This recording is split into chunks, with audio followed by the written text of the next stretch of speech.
On this edition of the Koffers, let's walk the dinosaur.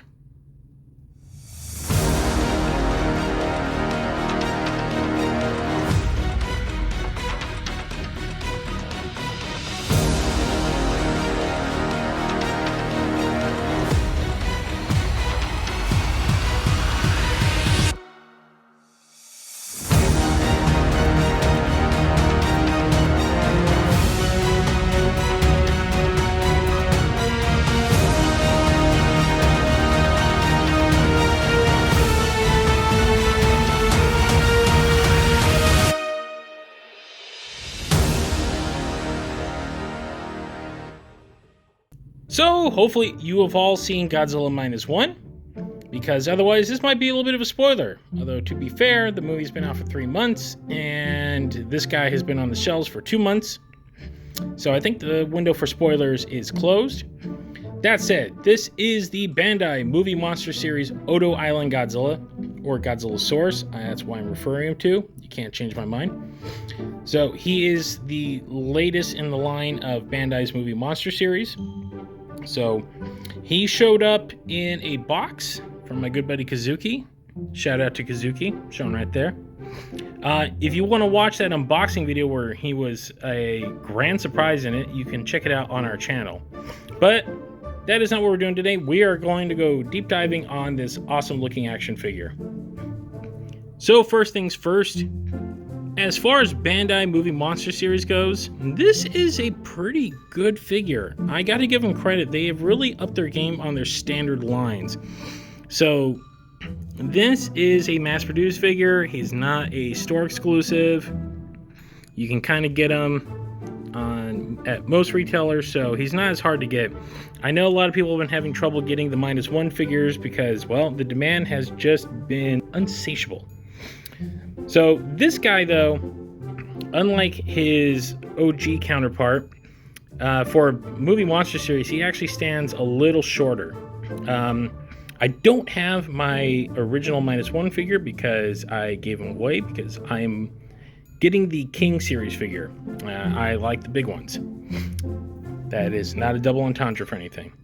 So to kind of hammer home, because he is slightly smaller than your standard Bandai movie monster series. I think he stands about like 5.5 inches. So I have another movie monster series figure to give you a height comparison to. So what we have here is the movie monster series Godzilla store exclusive Gemstone Godzilla from the Godzilla vs. Gigan Rex and the Godzilla vs. Megalon shorts. So this is your standard movie monster series scale, and this is the Odo Island Godzilla. So you can really see the size difference in these guys.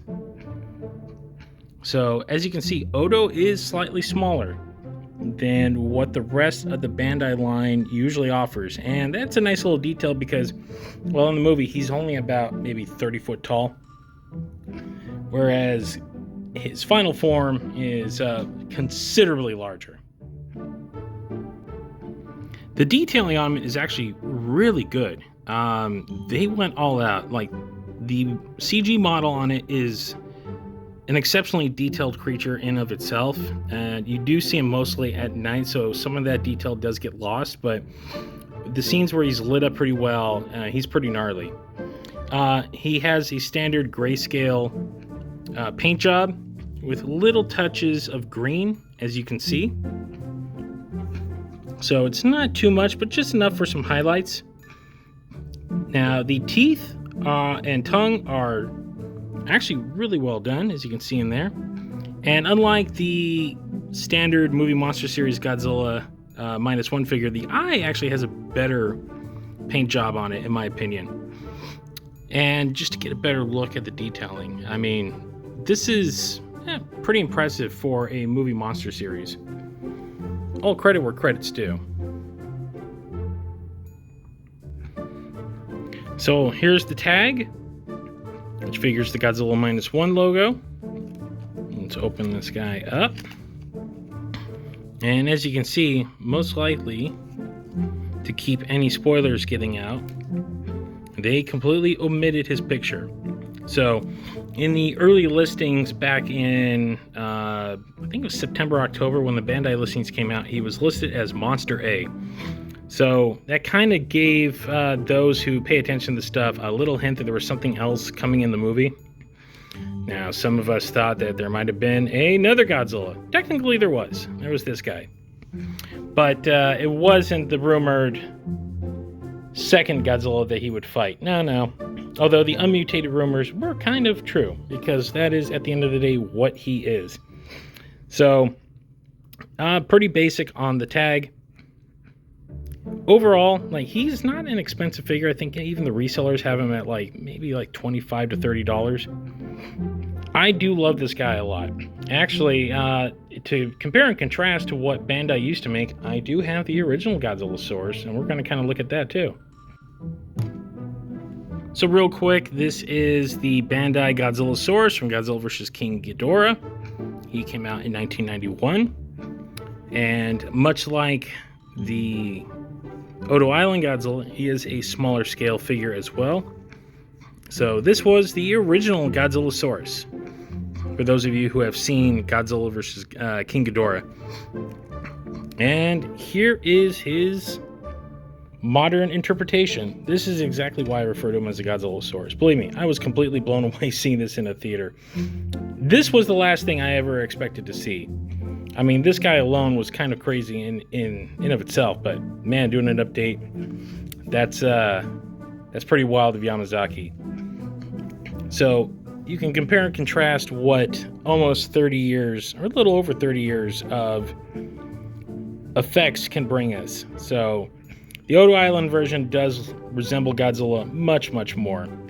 In fact, when I first saw it, this guy, because the figure cannot be hunched like he is in the movie, otherwise he would just be falling over constantly, looks a lot like the unproduced Fred Decker, Steve Miner Godzilla that William Stout did. I'm putting a little picture right there for you guys to see. In the movie, that pretty much is the design, which kind of blew me away. Anywho, much like a standard Bandai movie monster series figure, he does have limited articulation. The arms move, the legs move, and that's about it. He's there to look cool.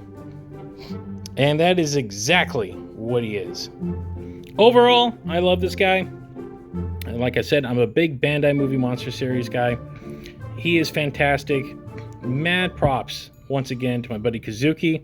Thanks for sending me this. I had no idea he was even putting this in the box. So it was a much welcome gift. And that will do it for this edition of the Koffers. Remember, if you like what you see, we do have a podcast. It's called the Kaiju Kingdom Podcast. You can find us at thekaijukingdompodcast.com. And if you don't like downloading, we are also available on all of your fine streamers that you prefer to get your podcast from. That includes our sister show, Common Kaisers, as well. Just subscribe to the RSS feed and you'll get both shows. We are also on social media. X at the Kaiju Kingdom, Instagram at the Kaiju Kingdom, and Facebook.com/the Kaiju Kingdom Podcast. And that'll wrap it up for this edition of the Koffers, guys. Thanks for watching. We'll see you next time.